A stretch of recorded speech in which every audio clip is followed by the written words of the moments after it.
안녕하세요. 중앙법률사무교육원 한병원장입니다. 오늘 저와 함께 민사 사건 유형별 쟁점과 실무를 함께 보도록 하겠습니다. 민사소송 절차에 의해서 민사 사건마다 소명이 있고 그 유형마다 그 쟁점, 그 다음에 포인트가 어떻게 되는지 보도록 하겠습니다. 우선 이 과정은 법률사무소의 재직자나 그 다음에 현재 소송을 하고 계시는 분들, 또 기업체 법무 담당자, 이러한 분들이 소장이나 답변서, 준비서면을 기재하는 과정에서 뭘 포인트로 해야 되는지 헷갈려하는 분들이 상당히 많습니다. 그래서 소명, 뒤에서 보시겠지만 20개를 가지고, 그러니까 유형 20개를 가지고 쟁점과 포인트를 함께 보도록 하겠습니다. 강의의 내용은 최대한 쉽게 초보자들이 이해할 수 있도록 수준에서 일단은 제작을 했습니다. 자, 다음에 학습 방법을 보도록 하겠습니다. 학습은 먼저 개요를 하나를 먼저 보고요. 다음에 사례 하나를 제가 임의로 특정을 했습니다. 그리고 그 쟁점을 보는데요. 그 쟁점에서 소송의 당사자, 원피고가 누가 되어야 되는지, 원고는 누가 되어야 되고 피고는 누가 되어야 되는지, 다음에 그 해당 유형마다, 소명마다 소가를 얼마로 볼 것인지, 다음에 원고가 소장을 내는 데 있어서 내지는 준비서면을 제출할 수도 있겠죠. 이때 그 소송의 요건은 어떻게 되는 것인지, 다음에 이에 대해서 피고가 항변을 하게 될 때 뭘 기준으로 항변을 할 수 있는 것인지, 그 다음에 이러한 소송 유형마다의 포인트는 어떻게 되는 것인지를 여기서 보고요. 이에 따르는 사례 하나를, 소장 사례를 하나를 여기다 붙이도록 하겠습니다. 그리고 그 유형마다 판례 몇 개를 뒤에다가 붙여놨는데요. 이 판례는 제가 간단하게 소개하고 넘어가도록 하겠습니다. 자, 먼저 그 유형, 다시 말해서 소명을 먼저 보면 총 20개 중에 대여금, 구상금, 계약금, 보험금, 손해배상금, 예금, 양수금, 임금퇴직금, 부당이득금, 추신금, 여기까지가 이제 금전 청구를 중심으로 한 것입니다. 그리고 사회행위에 대한 채권자 취소권에 대한 부분, 다음에 집행법상의 소송, 배당이, 제3자의 청구의, 집행법상의 소송 세 종류를 한번 보고요. 다음에 인도명도에서 상가와 주택의 인도명도 소송, 다음에 원고가 소를 제기했었을 때 피고가 이에 대해서 싸우는 반소에 대해서 반소장이죠. 이에 대해서 쟁점을 한번 보도록 하고요. 다음에 등기 관련해서의 소유권 이전 등기와 저당권 말소 두 개를 보고요. 확인의 소, 이렇게 해서 총 20개의 유형을 보도록 하겠습니다. 자, 먼저 대여금입니다.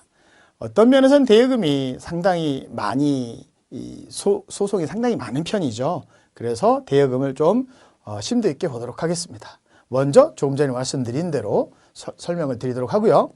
먼저 금전거래입니다. 대여금이니까 금전을 대여했다 이런 말이죠. 대여금. 근데 금전거래는 결국은 빌리고 빌려주는 거, 이것을 우리는 소비대차라고 합니다. 근데 돈이기 때문에 금전소비대차라고 말을 하죠. 저는 앞으로 용어를 금전소비대차라는 용어를 많이 쓰도록 하겠습니다. 물론 오늘 강의 전체에서도 금전소비대차가 나올 것이라고 생각하시면 되겠습니다. 그래서 서로가 빌려주고 상대방에게 이러한 것을 빌려준 다음에 반환할 것을 약정함으로써 생기는 것이고요. 물론 은행이나 대부업자나 또 개인 간에 계속 많이 이루어지고 있는 것이죠. 먼저 이자 부분을 보도록 하겠습니다. 우리가 대여를 했습니다. 그렇다면 특별히 이자를 말하지 않았다면 어떻게 될 것인가? 이자는 무이자가 원칙입니다. 다만 우리가 법률상에 이자가 5%니 10%니 얘기가 많이 있습니다. 6% 이렇게 있는데요. 이것은 민법에서의 법정이율이 5%이고 상법에서의 법정이율이 6%입니다. 근데 얘들은 주기로 한 날, 변제하기로 한 날 이후부터가 이것이 생기는 것이지 처음에 이자 약정을 하지 않았었을 때도 이것이 생기는 건 아니다. 이렇게 생각하시면 되겠습니다. 우리나라 이자제한법에서는 현재 최대 24%까지만 받을 수 있도록 되어 있습니다. 다시 말해서 24% 이하에서, 이걸 법정 이율이라고 한다면 24% 이하에서 당사자들이 임의로 정하면 되겠습니다. 자, 법정 이율은 간단하게 봤고요.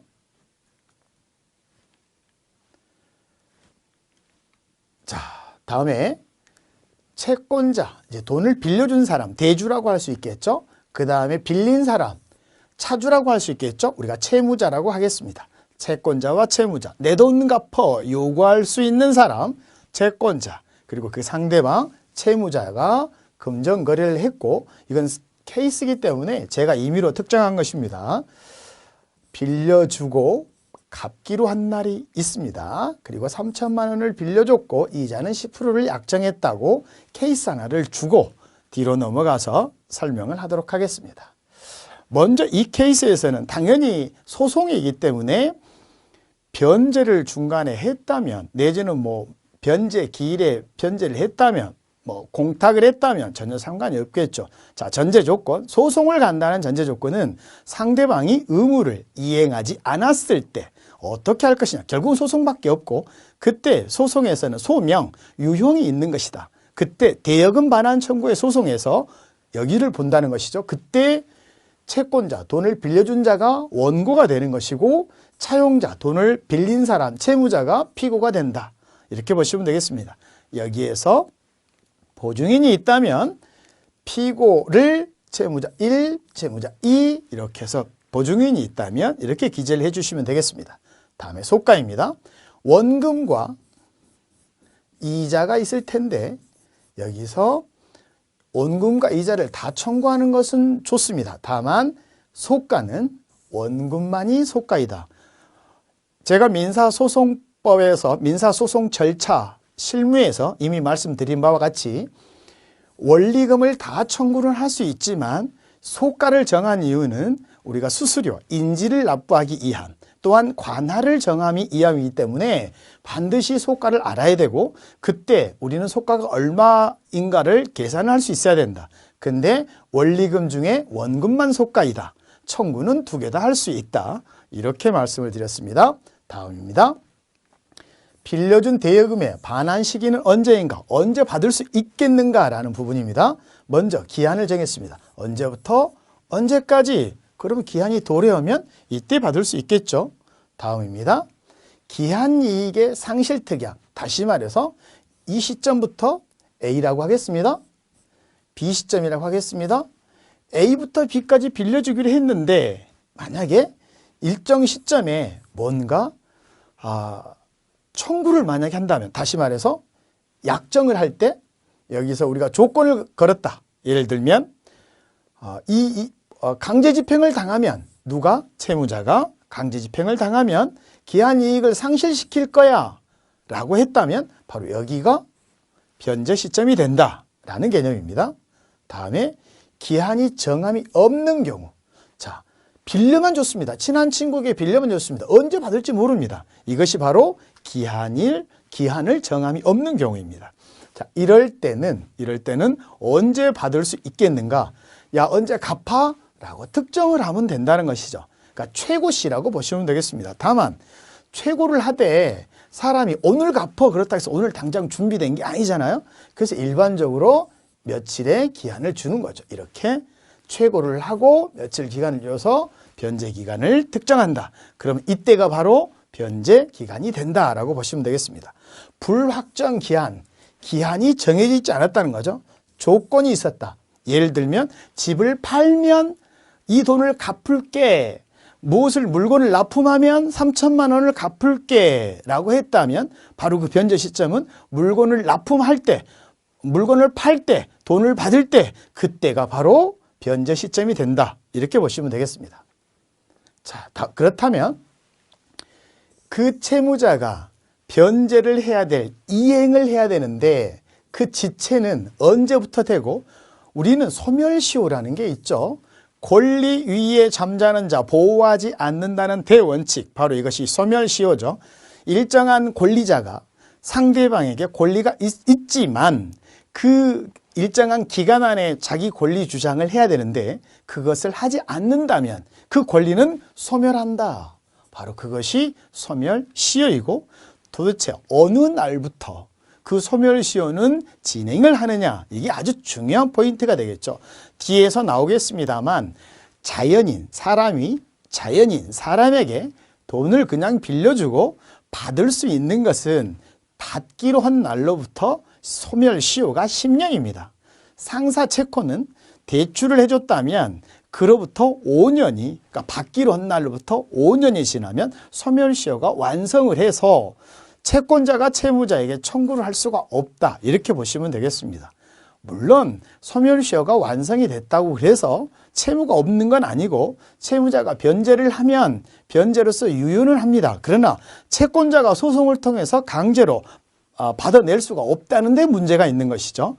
자, 그래서 그 소멸시효의 기산, 언제로부터 소멸시효가 진행이 되느냐, 이게 아주 중요하겠죠. 그래서 기산일을 보겠습니다. 지연손해금의 이행지체 기산일입니다. 그러니까 지연손해라는 건 이자하고 좀 다르겠죠. 원금이 있고 이자를 약정했으면 이자인데, 만약에 주기로 한 날로부터는 이자가 아니라 지연손해가 되겠죠. 늦게 준 손해, 지연손해, 이렇게 되겠죠. 이행지체를 보겠습니다. 반환 시기가 확정, 이미 주기로 한 것이 정해졌다면, 기한이 있다면, 도래하면 날 뒷날부터다 라고 보시면 되겠고요. 불확정, 정해져 있지 않다면 채무자가 안날인데 여기에 안날 줄 수가 없잖아요. 그래서 뒷날부터 기산하고, 기한에 정함이 없다면 제가 조금 전에 최고, 알린다, 야 변제해라, 바로 이렇게 채권자가 알리면 정해진다 그랬습니다. 그렇죠? 근데 일정한 기간, 예를 들어 여기는 보통 7일에서 일주에서 14일, 2주 이내를 줍니다. 그러니까 뭐 그것은 며칠로 정해진 것은 아니고요. 판례를 보면 1, 2주 정도가 이 안에 갚아라 라고 통지를 한다는 것이죠. 고지를 한다는 것이죠. 여기서 말하는 최고라는 걸 한다는 것이죠. 그러니까 이 서신을 받고 그로부터 뭐 2주 안에 갚으세요, 7일 안에 갚으세요, 이렇게 일정한 기간을 줄 때, 바로 그 정함이 없을 때는 그때부터, 상당 기간이 지난 때부터 기산을 한다라는 것입니다. 자, 여기에 소멸시효의 기산점입니다.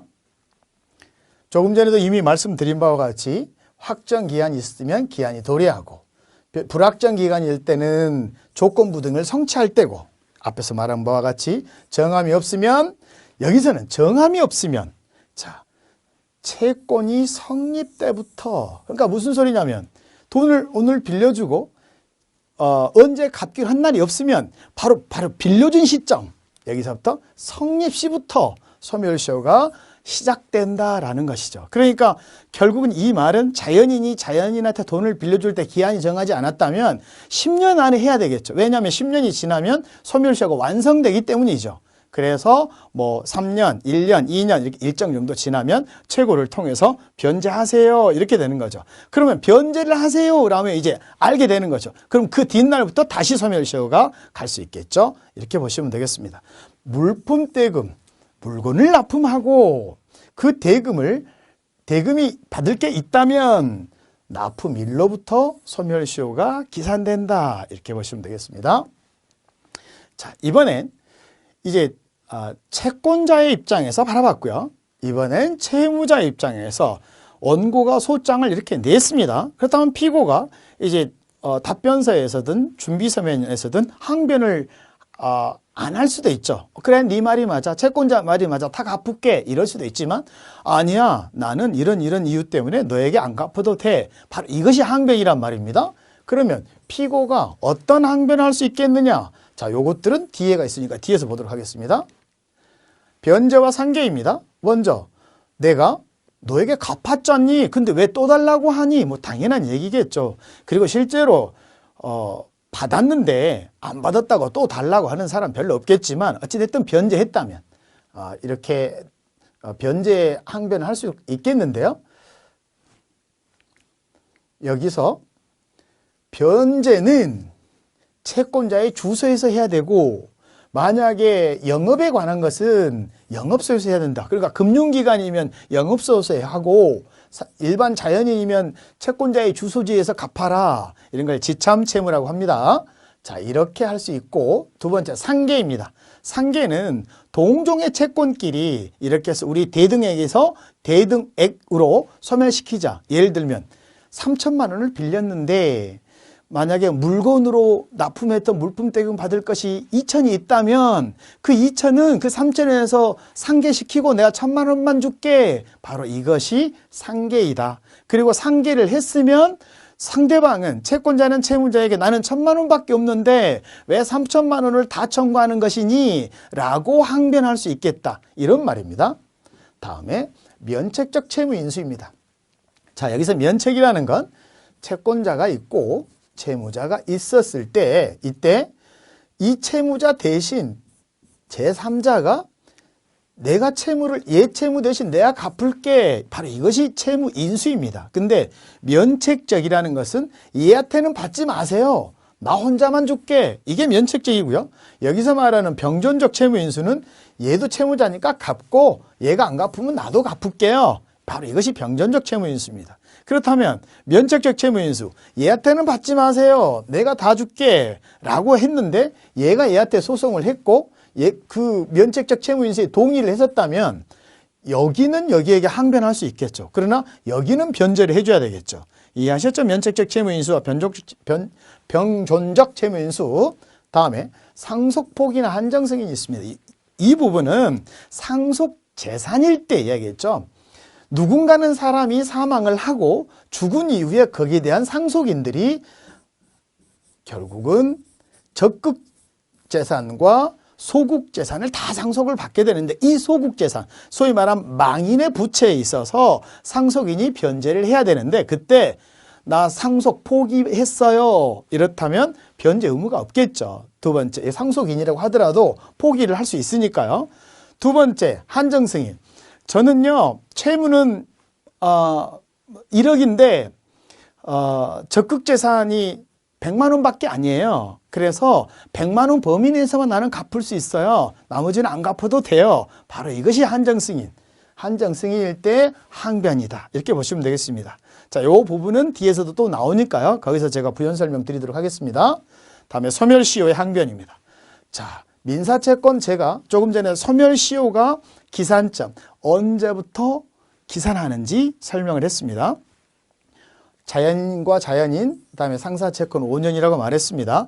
소멸시효가 지났다면, 소멸시효가 완성이 됐다면 원고가 소장을 냈을 때 피고는 내용을 다툴 필요 없습니다. 이렇게 본안전 항변에서 소멸시효가 완성이 됐습니다. 이것만 다투는 거죠. 그럼 법원에서는 소멸시효만 따져요. 소멸시효 완성됐어? 그럼 끝. 이렇게 되겠죠. 물론 소멸시효는 중간에 중단을 할 수 있기 때문에 채권자는 다시 재항변으로서 있잖아. 네가 그렇게 한 거 맞아. 그런데 내가 이렇게 해서 소멸시효를 중단시켰었어.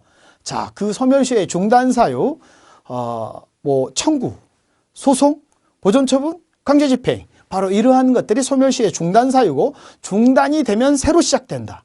그래서 원고는 재항변으로서 이렇게 할 수는 있겠죠. 다음에 압류 및 추심 내지는 전부명령, 항변. 그러니까 이게 뭐냐면 채권자가 있고 제가 이거는 추심금 전부금에서 구체적으로 설명을 드리겠습니다만 채무자가 있고 이 채무자의 제3채무자가 있다면 채권자와 채무자입니다. 을이라고 하겠습니다. 그리고 둘 관계, 을과 병은 채권자 채무자일 때 3천만 원의 대금 채권이 있고 을은 병에게 예금 1,000만 원이 있다. 바로 여기서 압류 및 추심이 되면 갑이 병에게 을에 가름해서 돈을 가져간단 말이죠. 1,000만 원을. 그러면 나는 1,000만 원을 여기서 이렇게 가져갔잖아요. 그러니까 나는 2,000만 원밖에 없습니다. 라고 항변할 수 있다는 것이죠. 이 부분은 제가 뒤에서 추심금 전부금 유형에서 다시 설명을 드리도록 하겠습니다.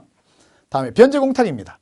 자, 채무자의 입장에서 채권자의 주소를 모른다거나 그러면 어떻게 할 것이냐. 이자는 계속 생성될 텐데 채무자는 변제를 하고 싶지만 계좌도 모르고 안다고 하더라도 알려준 계좌가 존재하지 않아요. 그러니까 틀렸단 말이죠. 틀린 계좌를 알려줬거나 뭐 채권자의 주소지를 찾아갔는데 연락이 안 되거나 이런 이제 여기에 있는 지체 예죠. 이러한 케이스가 있으면 법원에 변제 공탁을 해서 변제에 가름할 수 있다. 그리고 나는 법원에 변제 공탁했어요 라고 할 수 있다라는 거죠. 피고 입장에서.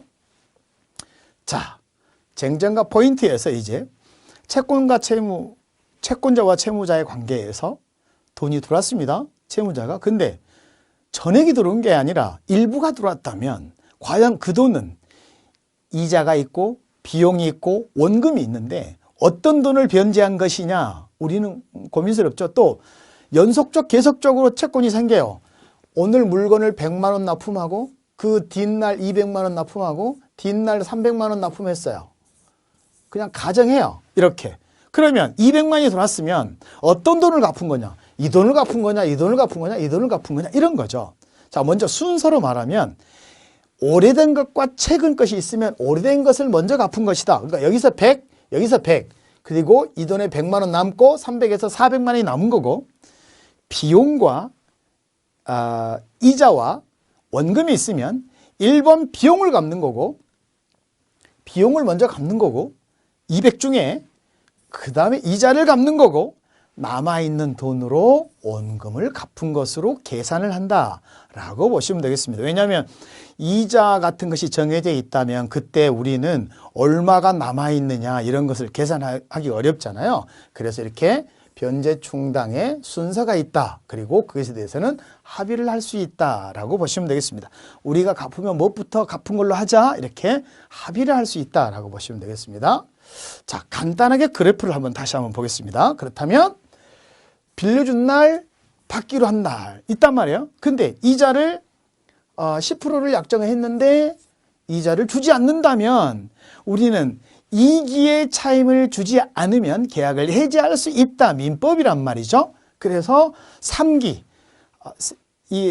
매월 주기로 했다면 3개월이 3기이고 분기에 한 번씩 일하고 주기로 했다면 9개월이 이 3기이고 이렇게 된단 말이에요. 근데 2기 이상이면 계약을 해지할 수 있어서 여기는 1년이었는데 매월 이자를 주기로 했다면 2개월이 되면 이미 2기가 됐기 때문에 3개월 차 돼서 난 계약 해지할 거야. 이렇게 할 수 있단 말이죠.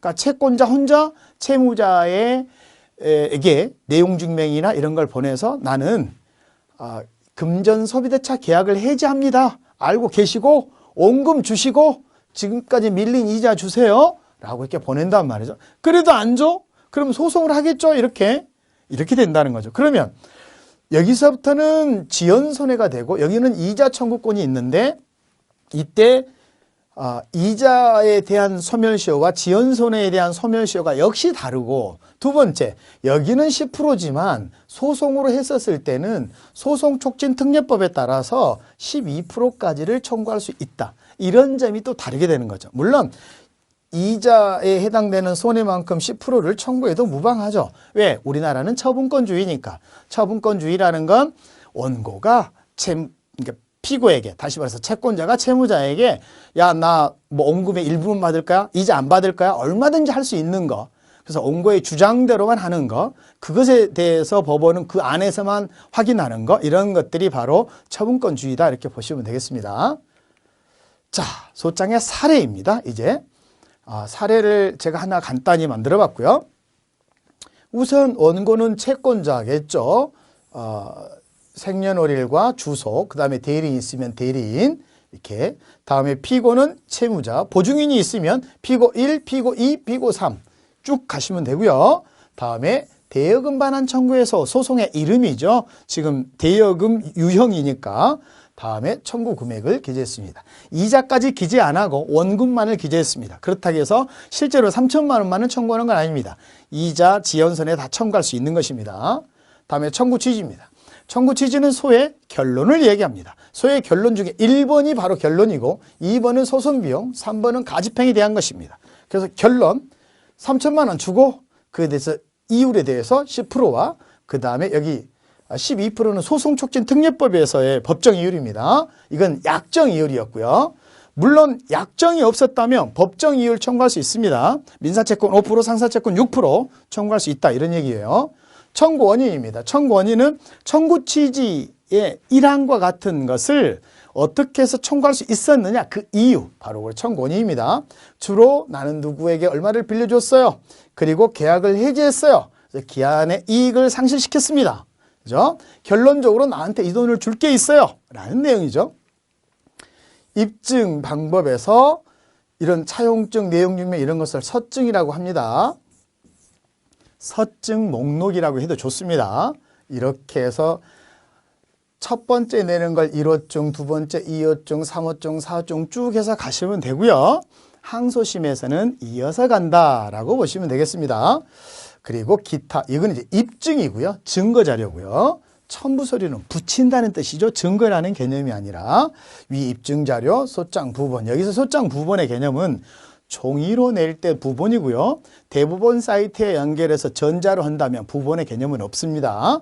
다음에 납부서는 인지 납부서, 송달료 납부서를 말하는 것입니다. 전자로 할 때는 그냥 거기서 내시면 됩니다. 그 다음에 위임장은 첨부를 해줘야 됩니다. 전자소송이든 종이소송이든 소송 위임장은 그대로 뒤에서 첨부를 해주시고 날짜, 소송 대리인, 그 다음에 법원에 표시해 주시면 되겠습니다. 자, 판례를 제가 몇 가지를 정리했습니다. 먼저 첫 번째 판례입니다. 채권자가 채무자에게 돈을 빌려줍니다. 근데 그때 어떤 계좌를 다른 사람 명의로 보내주세요 라고 했습니다.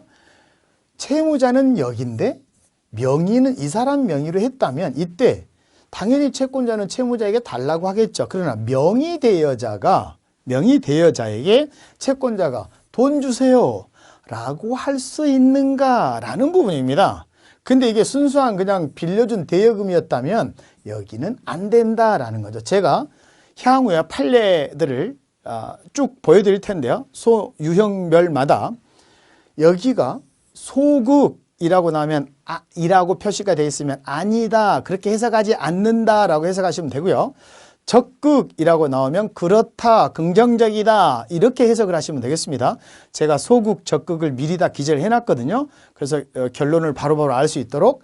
자, 그런데 만약에 이게 대여는 대여인데 이 돈이 집에서 쓰는 생활비다라고 했고 여기가 채무자고 거의 다 배우자라고 한다면 이 얘기는 달라집니다. 이것은 가사 생활에서 공동으로 사용한 것으로 보기 때문에 둘 다 채무자인 건 맞습니다만 그냥 대여금이다. 그렇다면 여기는 채무자가 아니다. 이렇게 보시면 되겠습니다.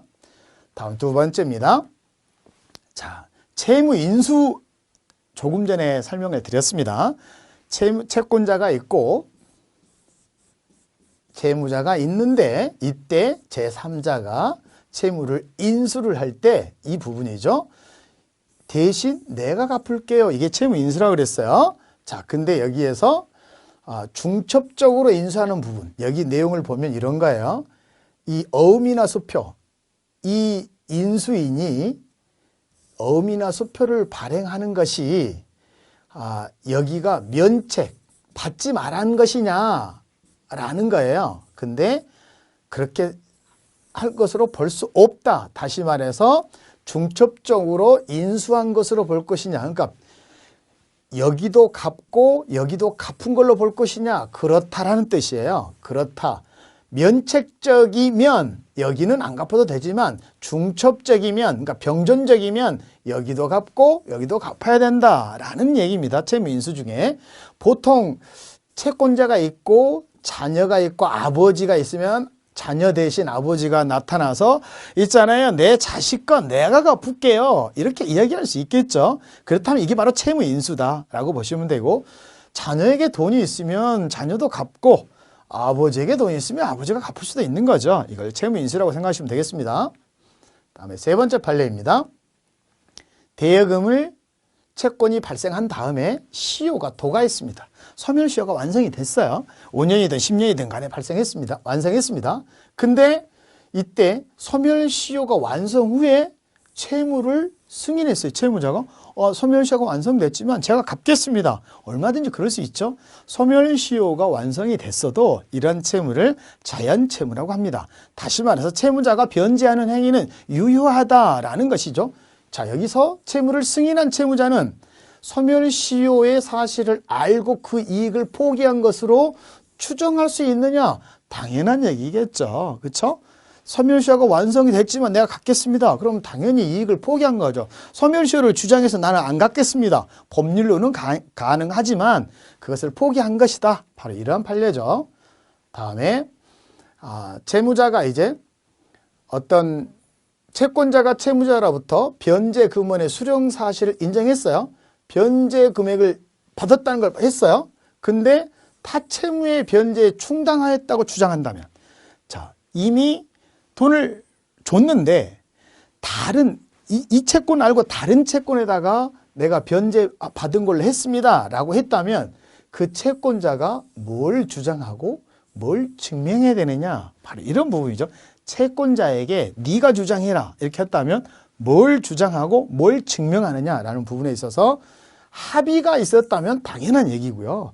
합의가 없었다면 법정 충당 순서, 그러니까 옛날 것을 먼저 했고 현재 것을 아직 안 했다, 바로 이런 거. 아니면 뭐 비용 이자부터 했기 때문에 원금은 이만큼이다 라고 주장 증명하여야 한다라고 보시면 되겠습니다.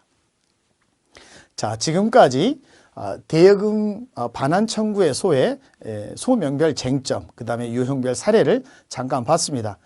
대여금은 우리 일상생활에서 많이 사용되는 만큼 관심 있게 볼 필요가 있다고 생각을 합니다. 우선 이 자료들은 PPT 이 자료로서 파일로 첨부되어 있기 때문에 다운을 받아서 보시면서 아마 이 강의를 들으시면 도움이 될 것 같습니다. 수고하셨습니다.